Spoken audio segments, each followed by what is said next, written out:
بتاتا ہوں یہ جنگ بدر کیوں ہوئی۔ مکہ میں ان صحابہ کا سارا مال جو چھوٹ گیا تھا، جائیدادیں وہاں رہ گئی تھیں، یہ سب مال جائیداد لے کر ابو سفیان ملک شام بیچنے جا رہا تھا، قافلہ تجارت کا لے کر، اس میں مکہ والوں کا بھی مال تھا، صحابہ کا بھی تھا۔ نبی پاک صلی اللہ تعالیٰ علیہ وسلم کے پاس قاصد نے آ کر خبر دی کہ ابو سفیان ملک شام جا رہا ہے۔ ملک شام جانے کا جو راستہ تھا وہ مدینے کے قریب سے ہو کر گزرتا تھا۔ حضور پاک صلی اللہ تعالیٰ علیہ وسلم اپنے صحابہ سے فرماتے چلو اس کا راستہ روکو اور جس کا جو مال ہے وہ لے لو۔ جب صحابہ نکلے، جنگ کی غرض سے نہیں نکلے تھے، لیکن ابو سفیان کو یہ پہلے سے خبر ہو گئی کہ محمد صلی اللہ علیہ وسلم اپنے 300 سے زیادہ ساتھیوں کو لے کر بیچ راستے میں آئے ہیں، تو ابو سفیان نے کیا کیا، راستہ بدل کر دوسرے راستے سے ملک شام پہنچ گیا، تجارت بھی کیا، خوب نفع بھی کمایا، مال بیچ دیا۔ اب واپسی کا جب وقت تھا تو حضور پاک صلی اللہ علیہ وسلم پھر انتظار میں تھے کہ یہ واپس تو جائے گا، جب واپس جائے گا تب پھر ہم اس کو روکیں گے۔ ابو سفیان کو پتہ تھا، خبر تھی کہ رسول کریم صلی اللہ علیہ وسلم اپنے ساتھیوں کے ساتھ اب بھی کھڑے ہیں، تو اس نے مکہ والوں کو پیغام بھیج دیا کہ اے مکہ والوں اپنا مال بچا لو، محمد اور ان کے ساتھی تمہارا پورا مال ختم کر دیں گے، یہ قافلہ ختم ہو جائے گا۔ تو مکہ میں کھلبلی مچ گئی کہ ہمارا مال تجارت سب محمد صلی اللہ تعالیٰ علیہ وسلم اور ان کے ساتھی سب لے لیں گے۔ یہ پوری افواہ پھیلی تو سارے مکہ والے جمع ہوئے، لیکن ہوا کیا، ابو سفیان بڑی چالاکی سے واپسی میں بھی ایک اور راستہ بدل کر کے مکہ کے قریب پہنچ گیا، صحیح سلامت قافلے کو لے کر کے بھی گیا، صحیح سلامت قافلے کو واپس لے کر بھی آیا۔ مکہ جب تجارت کا مال پہنچ گیا تو سب خوش ہو گئے کہ ہمارا مال نفع کے ساتھ واپس آیا ہے، لیکن بات ہو گئی، ختم ہو گئی۔ ابو جہل وہاں پر سارے مکہ والوں کو جمع کرتا ہے اور کہتا ہے ہم جو جمع ہوئے ہیں اب جائیں گے اور محمد سے مقابلہ کریں گے صلی اللہ علیہ وسلم، اور ان کے ساتھیوں کو مزہ چکھائیں گے کہ انہوں نے ہمت کیسے کی مکہ کے قافلے کو روکنے کی۔ تو باقی لوگوں نے کہا کہ چھوڑ دو، ہمارا مال کا قافلہ آ گیا، اب بات ختم ہو گئی۔ ابو جہل نے کہا نہیں، بات اتنی نہیں ہے، ہمیں تو مارنا ہے انہیں، ہمیں تو انہیں قتل کرنا ہے، ہمیشہ کے لیے راستہ صاف کرنا ہے۔ تو بھڑکا کر کے 1000 لوگوں کو جمع کر لیا۔ کچھ عقل مند لوگ تھے، انہوں نے کہا کہ ہم نہیں جائیں گے، لیکن ابو جہل نے انہیں آر دلایا، انہیں بہت زیادہ اکسایا، اور اس کے اکسانے کے بعد، آر دلانے کے بعد 1000 سے زیادہ لوگ جمع ہوئے، اور ان سب کو لے کر ہاتھی گھوڑے ہتھیار سامان کے ساتھ ابو جہل سرداری کرتے ہوئے مکہ سے نکل کر بیچ راستے میں پہنچا۔ یہ وہ علاقہ ہے جہاں بدر کی وادی ہے۔ بدر ایک علاقے کا نام ہے، بدر ایک میدان کا نام ہے، وہاں ایک کنواں تھا جس کی وجہ سے اس علاقے کا نام ہی بدر پڑا۔ وہاں آ کر کے یہ لوگ پڑاؤ کر لیے۔ نبی پاک صلی اللہ تعالیٰ علیہ وسلم اپنے صحابہ سمیت بدر تک پہنچے ہوئے تھے۔ اب حضور اکرم صلی اللہ تعالیٰ علیہ وسلم بھی اسی علاقے میں، اور یہ کفار و مشرکین بھی اسی علاقے میں آ گئے۔ اب مقابلہ کرنے کی غرض سے وہ لوگ آئے۔ اللہ تبارک و تعالیٰ نے اپنے حبیب پاک صلی اللہ علیہ وسلم کو حکم فرمایا کہ اپنے صحابہ کو لو اور ان کے ساتھ جنگ کرو۔ اب جب مولا فرما دے جنگ کرنے کے لیے تو پھر پیچھے ہٹنے کا سوال ہی نہیں ہوتا، پھر کوئی وجہ ہی نہیں ہے۔ نبی پاک صلی اللہ تعالیٰ علیہ وسلم جب صحابہ کو لے کر آئے تھے تو سچویشن کیا تھی، حالات کیسے تھے؟ ایسے حالات تھے کہ پورے 313 صحابہ کے اندر مشکل سے چند تلواریں تھیں، 7-8 گھوڑے تھے، 1-2 سواریاں تھیں، بس باقی سب پاپیادہ پیدل تھے۔ اکثر کے پاس تلواریں نہیں، اکثر کے پاس جو تلواریں ہیں، کچھ کے پاس جو تلواریں ہیں وہ ایسی ہیں کہ سبزی بھی نہیں کاٹی جاتی، کند ہو چکی تھی، زنگ لگی ہوئی ہیں۔ تو بہرحال ان کی مفلسی کا زمانہ تھا، غربت تھی، اور کھانے پینے کے لیے ان کے پاس کچھ نہیں تھا۔ اب دیکھیں صحابہ اکرام حضور صلی اللہ تعالیٰ علیہ وسلم کے پاس جب تھے تو وہ علاقہ ریت کا تھا. حضور جس جگہ رکے تھے وہ پوری ریت کی زمین, اور ریت کی زمین پر چلنا مشکل ہو جاتا ہے, پاؤں اندر دھسنے لگتے ہیں. صحابہ کو ریتیلی زمین ملی, اور مشرکین جہاں پڑاؤ کیے وہ مٹی کی زمین تھی, مٹی ہے تو مٹی پر پاؤں جمتے ہیں, تو اس بات کی خوشی پہ وہ ناچ رہے تھے. کل جب جنگ ہوگی تو ان کے پاؤں اکھڑ جائیں گے, چل ہی نہیں پائیں گے میدان میں, اور مشرکین پورے میدان میں جمے رہیں گے مٹی کی. اب بہت ساری چیزیں انہی کی حمایت میں نظر آتی ہیں, حالات ایسے لگتے ہیں کہ ساری فتح ان کی ہوگی. وقت سے پہلے ایسا محسوس ہوتا ہے, جب طاغوتی طاقتیں سامنے آتی ہیں تو اکثر ایسا لگتا ہے کہ سارا اب ان کے ہی پاس ہے, ہمارا کیا ہونے والا ہے. اب میں آپ کو مقابلے کے اعتبار سے بتاؤں, ادھر 313 نہتے ہیں, ساز و سامان نہیں, سواریاں نہیں, بدلے میں مقابل میں 1000 سے زیادہ, سب کے سب ہتھیار سے لیس, ٹرینڈ پہلوان ان کے پاس, ہاتھی گھوڑے اونٹ سواریاں ان کے پاس, بلکہ ان کے کھانے کے لیے پورے اونٹ ذبح ہو رہے تھے رات کو. اور جب کھانا ان کا پکتا تھا رات بھر طبلے بجاتے تھے, رقص کرتے تھے, ڈانس کرتے تھے, کیونکہ جیت کا اور فتح کا غرور ایسا تھا, سب کچھ تو ان کے پاس تھا. اب صحابہ جو دیکھ رہے تھے تو انسانی فطرت کا تقاضا ہے نا کہ سامنے بڑی طاقت کو دیکھ کر کے کیا محسوس کریں گے آپ. صحابہ کرام رضوان اللہ تعالیٰ علیہم اجمعین حضور صلی اللہ تعالیٰ علیہ وسلم کے پاس آئے, کہا یا رسول اللہ صلی اللہ علیہ وسلم کیا جنگ فرض ہو گئی؟ حضور نے فرمایا ہاں. اب نبی اکرم صلی اللہ تعالیٰ علیہ وسلم نے صحابہ کے چہرے کو دیکھا اور سب کو جمع کیا. رات کو ایک خطبہ دیا حضور نے. خطبے میں کیا فرماتے ہیں, یہ کل جنگ ہونے والی ہے, اس سے پہلے رات کو خطبہ دیتے مغرب کے بعد یا عشاء کے قریب. حضور اکرم صلی اللہ علیہ وسلم نے خطبہ دینے کے بعد ارشاد فرمایا, اے میرے صحابہ میں تمہیں اختیار دیتا ہوں, یہاں تک تو تم میرے ساتھ آئے, اب حالات ایسے ہیں کہ دشمن بڑی تعداد میں ہے سامنے, ہتھیاروں سے لیس ہیں, تم میں سے اگر کوئی ابھی رات کو جانا چاہے واپس تو وہ مدینے کے راستے واپس جا سکتا ہے.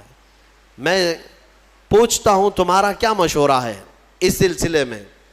اب وہاں جو صحابہ تھے اس میں حضرت مقداد بن اسود ایک صحابی ہیں, کھڑے ہوتے ہیں, کہتے ہیں یا رسول اللہ صلی اللہ علیہ وسلم ہم بنی اسرائیل نہیں ہیں کہ جیسے موسیٰ علیہ السلام سے ان کی قوم نے کہا تھا اذهب انت وربک فقاتلا انا ہاہنا قاعدون.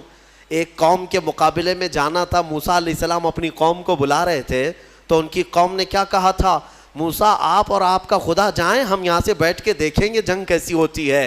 حضرت مقداد کہتے ہیں یا رسول اللہ ہم وہ بنی اسرائیل نہیں ہیں جو اپنے نبی سے کہیں کہ تم اور تمہارا خدا جا کر لڑیں, ہم امت محمدیہ ہیں, ہم آگے بڑھیں گے, اگر آپ کے پسینے کا قطرہ گرے گا ہمارا خون کا قطرہ گرے گا.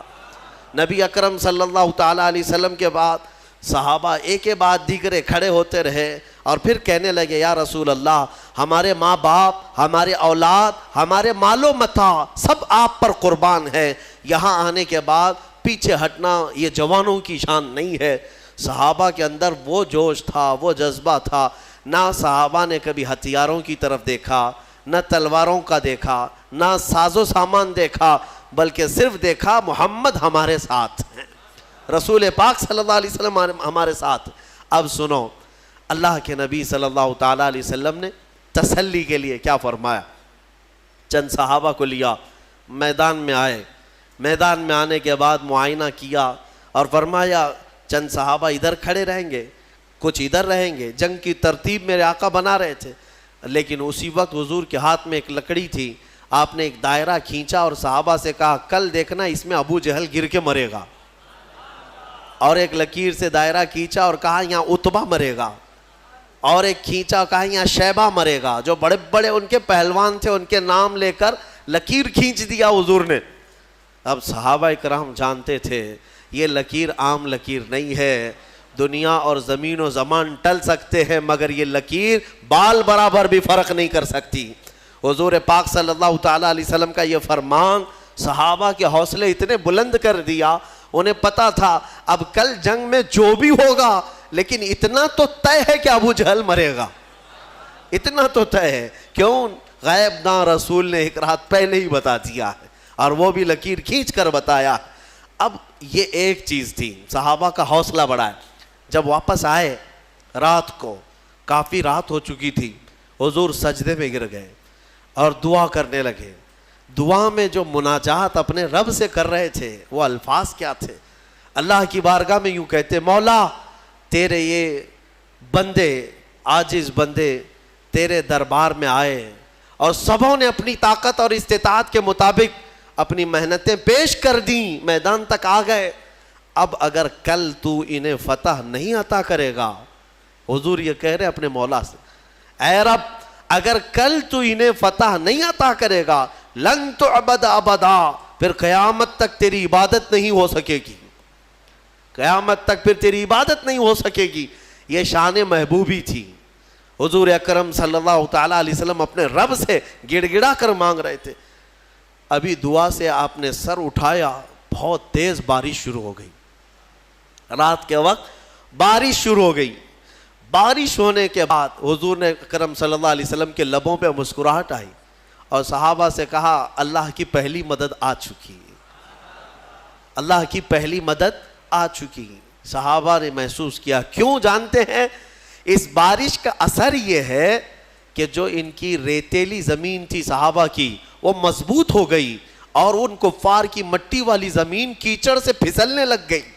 اب ان کے گھوڑے پھسلتے تھے, ان کے پیر پھسلتے تھے. اب یہاں صحابہ, ریت میں اگر پانی جم گیا تو ریت مضبوط ہو جاتی, اور یہ ایسی مضبوط ہو گئی کہ اس پر دوڑیں بھاگیں کچھ بھی کریں کچھ فرق نہیں پڑتا. اور ادھر کیچڑ اتنا تھا کہ وہ پیر رکھیں تو پھسل کر گر جائیں. تو حضور اکرم صلی اللہ علیہ وسلم نے فرمایا, رات کے وقت اللہ کی پہلی مدد آ گئی. دوسرا دن آیا, یہ 17واں رمضان المبارک ہے. رسول کریم صلی اللہ تعالیٰ علیہ وسلم نے صبح کے وقت صحابہ کی صفوں کو ترتیب دینا شروع فرمایا. اس میں 313 صحابہ اکرام تھے. وہ بڑے خوش نصیب صحابہ ہیں, اور بلکہ وہ بڑے عظیم المرتبت صحابہ ہیں جو رسول کریم صلی اللہ تعالیٰ علیہ وسلم کے ساتھ سب سے پہلی جنگ میں آئے اور اسلام کا پرچم لہرانا تھا. یہ وہ تاریخ ہے جہاں سے شوکت اسلام دوبالا ہو گئی. آج سے اسلام کی عزت میں جو روشنی آئی ہے, یہ ایک الگ تاریخ ہے, ایک الگ تاریخ. اس لیے 17 رمضان المبارک یہ عام تاریخ نہیں ہے. ہاں, یہ تاریخ اسلام کی شان و شوکت کو بلند کرنے والی تاریخ ہے. صبح صفیں ترتیب دی گئیں. جب صفیں لگیں تو میرے عزیزو, حضور پاک صلی اللہ تعالیٰ علیہ وسلم سامنے کھڑے ہیں. ان صفوں میں صحابہ میں ہیں, بچے بھی آئے ہیں, جوان بھی آئے ہیں, بوڑھے بھی آئے ہیں. حالانکہ بچوں پر جہاد فرض نہیں ہے, لیکن کچھ صحابہ جو ضد کر کے حضور پاک صلی اللہ تعالیٰ علیہ وسلم کے ساتھ جہاد میں شریک ہوئے تھے. حضرت معاذ اور معوذ رضی اللہ تعالیٰ عنہما, جن کی عمر 13 اور 15 سال کے بیچ کی تھی, یہ بھی صفوں میں کھڑے ہو گئے حضور پاک کے سامنے. حضور نے انہیں اجازت دی, ان کے شوق کی وجہ سے, ان کے رونے کی وجہ سے. اب جنگ جب شروع ہوئی تو سب سے پہلے حضرت ہوتا کیا تھا, مقابلے میں ایک ادھر سے آتا, ایک ادھر سے آتا, یا 2 ادھر سے آئیں تو 2 ادھر سے, 3 ادھر سے آئیں تو 3 ادھر سے. شروعات تو کفار مکہ نے اس طرف سے بڑے ان کے جو پہلوان تھے ان کو بھیجا. اس میں عتبہ تھا, شیبہ تھا, اور ایک بڑا کافر پہلوان. تو حضور پاک صلی اللہ تعالیٰ علیہ وسلم نے اپنی جماعت میں سب سے پہلے جنہیں اتارا وہ مولا کائنات حیدر کرار تھے. علی مرتضیٰ کو سب سے پہلے میدان میں اتارا. ان کے بعد دوسرے نمبر پر امیر حمزہ رضی اللہ تعالیٰ, تیسرے پر حضرت ابو عبیدہ بن جراح. یہ تینوں اپنے زمانے کے ایسے قوی اور مضبوط لوگ تھے کہ ان کے مقابل میں جلدی کوئی آتا نہیں تھا. لیکن ان تینوں میں سب سے کم عمر حضرت علی کی تھی. حضرت علی کرم اللہ وجہ الکریم کی عمر اس وقت بڑی کم تھی, یعنی تقریباً آپ کی عمر 24 سال کے آس پاس, 24 سے 25 سال کی. جوانی تھی. حضرت علی رضی اللہ تعالیٰ عنہ بھی آئے, حضرت امیر حمزہ, حضرت ابو عبیدہ بن جراح ادھر سے جو مقابل میں آئے تو سب سے پہلے جب مقابلہ ہوا تو حضرت امیر حمزہ رضی اللہ تعالیٰ عنہ کے مقابل میں جو آیا تھا وہ ایک ہی وار میں ختم ہی ہو گیا, اور حضرت علی کے مقابل میں جو پہلوان آیا اس نے لڑنے سے انکار کیا, کہا کہ میں بچوں سے نہیں لڑوں گا, میرے مقابل کا کوئی بڑا آدمی بھیجا جائے, کیونکہ حضرت علی کی عمر چھوٹی تھی. اس نے کہا کہ میں چھوٹی عمر والوں سے, بچوں سے نہیں لڑوں گا. حضرت علی رضی اللہ تعالیٰ عنہ نے اس وقت فرمایا محمد صلی اللہ تعالیٰ علیہ وسلم کے غلاموں کے بچوں سے پہلے نپٹ لے, بڑوں کو بعد میں بھیجا جائے گا. اور وہ کیا نپٹتے, کیا مولا کائنات حیدر کرار کبھی وہ ان کے سامنے کوئی مقابل میں آ سکا؟ یہاں تک کہ خیبر کے جنگ کے موقع پر فرمایا گیا حضرت علی کے سامنے جب مرحب ایسا پہلوان آیا تھا جو 1000 آدمیوں سے تنہا لڑتا تھا, وہ حضرت علی کے سامنے آیا تھا.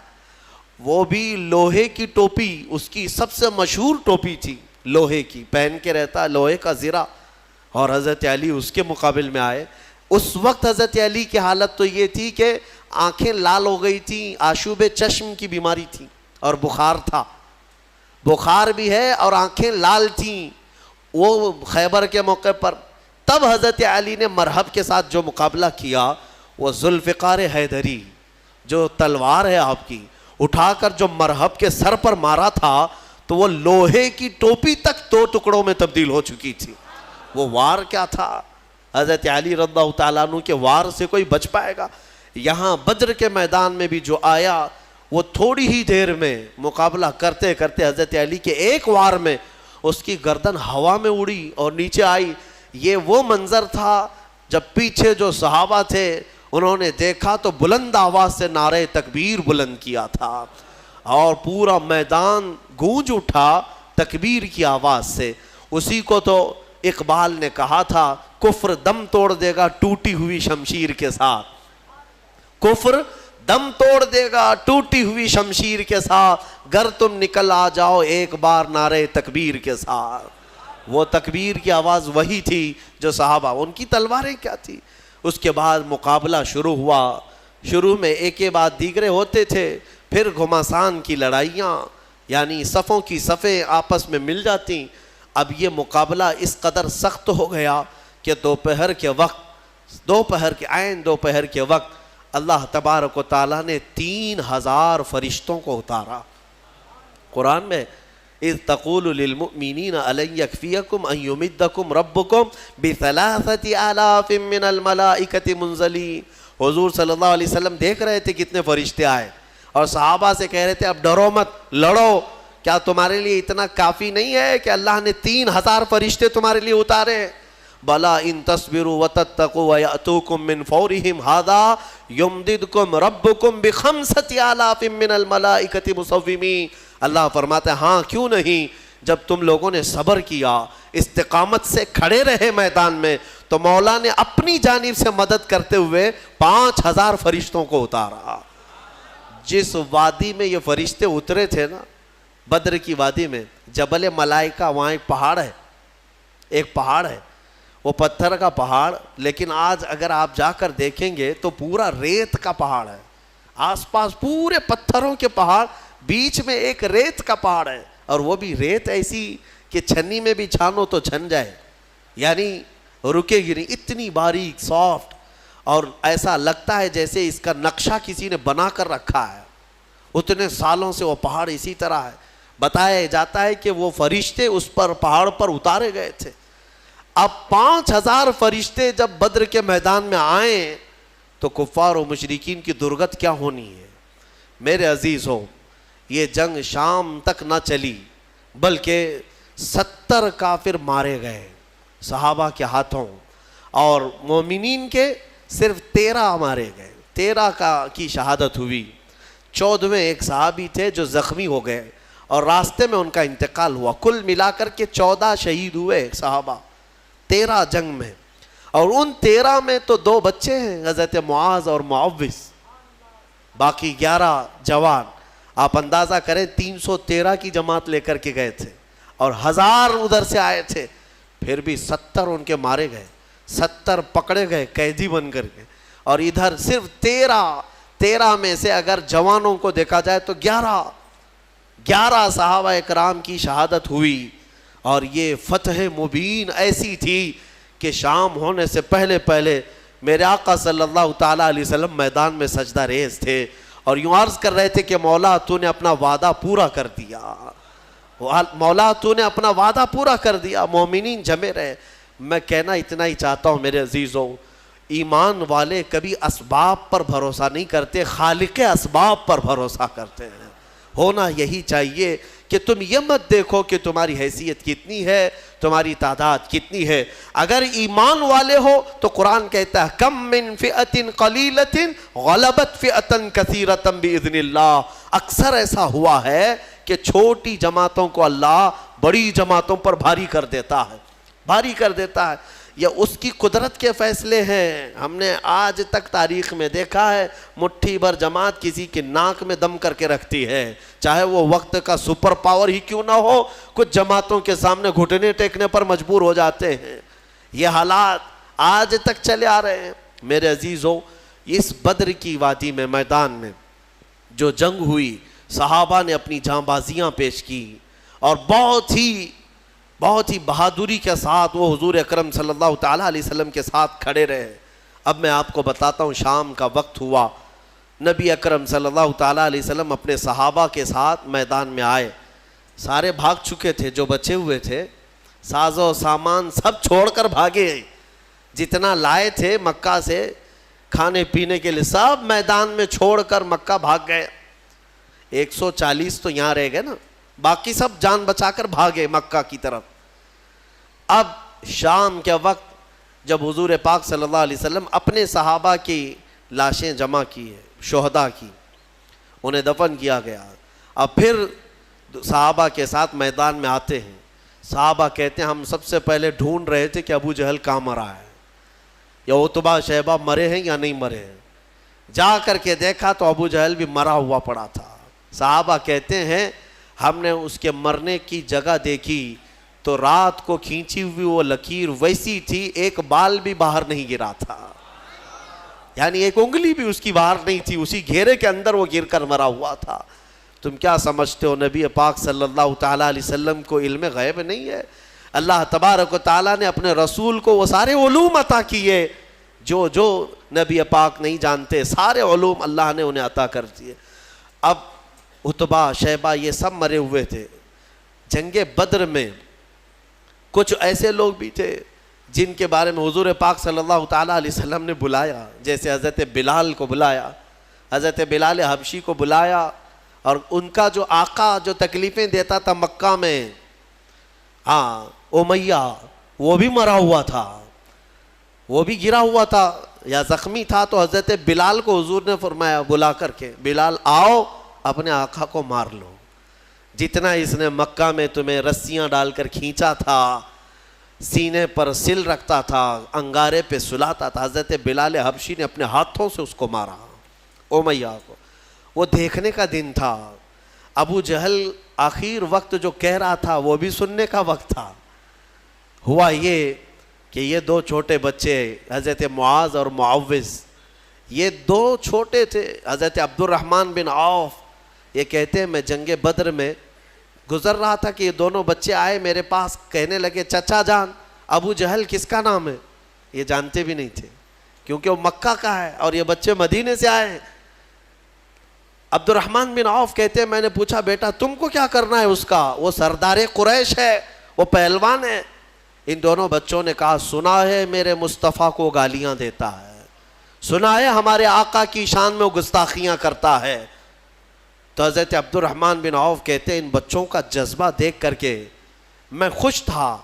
بات چل رہی تھی، اچانک ابو جہل گھوڑے پر سامنے سے گزر ہی رہا تھا. حضرت عبد الرحمن بن عوف کہتے ہیں میں نے بچوں سے کہا وہ دیکھو وہ جو جا رہا ہے یہی ہے ابو جہل شیطان قریش، یہی ہے جو سارے مکہ میں گستاخیاں کرتا ہے. ابھی حضرت عبد الرحمن کی بات مکمل بھی نہ ہونے پائی تھی کہ یہ دونوں چیل کی طرح جھپٹ پڑے اور دونوں کے ہاتھوں میں تلواریں تھیں. دوڑتے ہوئے گئے, ایک نے گھوڑے کی ٹانگوں پر مارا تو ابو جہل گر گیا نیچے, اور جیسے ہی وہ زمین پر گرا دونوں شہزادے سینے پر چڑھ کر کے بیٹھ گئے. سینے پر چڑھ کر بیٹھے ایسے کہ ایک اس کے ہاتھوں کو جکڑ کر کے سینے پر دبوچ لیا اور دوسرے نے اس کی گردن کو الگ کر دیا. اور جب گردن پر تلوار رکھا, چھوٹے صاحبزادے نے سنا ہے کہ ابو جہل کہہ رہا تھا عربی کے اشعار, وہ شعر شاعری کے لوگ تھے, فی البدی شعر بولتے تھے, مرنے سے پہلے بھی شعر و شاعری کر رہا تھا. کیا کہہ رہا تھا؟ کہتا میں عرب ہوں, میں عرب ہوں. غرور اور گھمنڈ جاتا نہیں ہے. میں عرب ہوں اور میں پہلوان ہوں, مجھے موت سے خوف نہیں, میں موت سے ڈرتا نہیں, میں عرب ہوں اور مکہ کا سردار ہوں. لیکن بات اتنی سی افسوس کی ہے کہ میرے مقابل کا پہلوان مجھے نہیں مار رہا ہے, میرے مقابل کا پہلوان مجھے نہیں مار رہا ہے, چھوٹے لوگوں سے مر رہا ہوں, اتنا افسوس ہے, باقی مرنے کا مجھے خوف نہیں. اب اندازہ کرو, ان کو مرنا بھی ہے تو بڑے پہلوانوں سے, لیکن مولا کی شان ہی الگ ہے. وہ فرعون کو ہلاک کرتا ہے تو پانی سے, نمرود کو ہلاک کرتا ہے تو مچھر سے, ابرہا کو ہلاک کرتا ہے تو چڑیوں سے, ابو جہل کو ہلاک کرے گا تو بچوں سے. یہ اس کی شان ہے. ہاں, بڑے بڑے دشمنوں کو چھوٹی طاقتوں سے ہلاک کرتا ہے.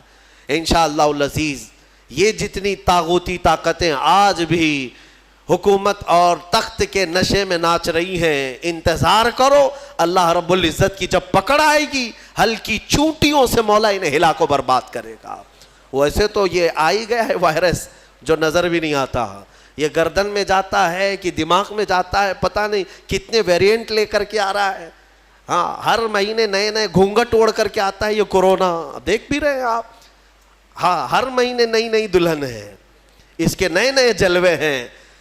ہاں, فرسٹ ہو گیا, سیکنڈ ہو گیا, تھرڈ ہو گیا, فورتھ ہو گیا, ابھی سیریز آنے باقی ہیں. اس لیے کہ کیڑا بڑا شاطر ہے, بڑا شاطر ہے, نئے نئے لباس پہن کر کے آتا ہے اور نئے نام کے ساتھ آتا ہے. میں کیوں کہہ رہا ہوں؟ اس لیے کہ اگر مولا تبارک و تعالیٰ ہلاک کرنے کے لیے اس ہلکے سے کیڑے کو بھیجا ہے تو بڑی بڑی طاقتیں بھی ان کیڑوں کے ذریعے سے ختم ہو جائیں گی, ہلاک ہو جائیں. اور آپ کو پتا ہے قیامت کے قریب یاجوج ماجوج آئیں گے, پتا ہے نا, حدیث پاک ہے. یاجوج ماجوج دو آدمی نہیں ہیں یہ کہ ایک یاجوج, ایک کا نام یاجوج ہے دوسرے کا نام ماجوج ہے. یاجوج ماجوج ایک فوج ہے, ایک فوج ہے. وہ اتنی بڑی فوج ہے کہ انسانوں سے زیادہ تعداد ان کی ہے. ابھی جتنے پوری دنیا میں انسان ہیں ان سے زیادہ تعداد ہے ان کی. یاجوج ماجوج یہ نکلیں گے, یہ کسی جگہ قید ہیں, وہ اللہ بہتر جانتا ہے. قیامت کے قریب یہ باہر آئیں گے اور پوری دنیا میں فساد مچائیں گے, ہر چیز کھا جائیں گے, ہر چیز. تمہاری ساری کھیتیاں کھا جائیں گے, تمہارے سارے غلے اناج, حتیٰ کہ تمہارے جو کھانے پینے کے جو سامان ہیں, پتیلیاں برتن, یہ تک کھا جائیں گے, سب کھا جائیں گے. تو یہ جب چل رہے ہوں گے پوری دنیا کو, ان کو مارے گا کون, ان کو ختم کون کرے گا؟ اتنی بڑی فوج ہے, انسان کیا مقابلہ کر پائیں گے ان کا؟ تو پھر حدیث میں یہ ملتا ہے کہ رب تبارک و تعالیٰ ان کی گردن میں کیڑا پیدا کرے گا, ان کی گردن میں کیڑا پیدا کرے گا, بہت چھوٹی قسم کا کیڑا ہوگا, اور یہ کیڑا اتنی تیزی سے پھیلے گا کہ وہ چند ہی ساعتوں میں پوری کی پوری فوج اس کیڑے کے شکار ہو کر مر جائے گی, ختم ہو جائے گی. یہ وائرس کا جو آج پھیلنے کا آپ دیکھ رہے ہیں, اس سے زیادہ تیز وہ پھیلے گا. اور میں یہاں پر یہ کہنا چاہتا ہوں, اتنی بڑی فوج کو اگر ایک ہلکے کیڑے سے مولا تعالیٰ ختم فرمائے گا تو اس کی پکڑ کو سمجھو. آخر بات میں یہ کہنا چاہوں گا, ایک سوال آتا ہے کہ اگر اللہ تبارک و تعالیٰ اصحاب بدر کی مدد فرما رہا ہے فرشتوں کے ذریعے, اس کے ایک فرشتے کی طاقت اتنی ہے کہ اگر وہ اتر کر صرف آواز لگا دے تو پوری شعیب علیہ السلام کی قوم ہلاک ہو گئی. ایک فرشتے نے چیخ مارا تھا, پوری قوم ہلاک ہو گئی. تو یہاں 5000 فرشتے کیوں اتارے؟ 5000 فرشتے, ایک فرشتہ بھی اتارتے تو یہ سارے مشرکین کے لیے وہ کافی تھا. فرشتوں کی طاقت کا اندازہ کیا ہے آپ کو؟ یہاں پر مفسرین فرماتے ہیں اللہ تبارک و تعالیٰ چاہتا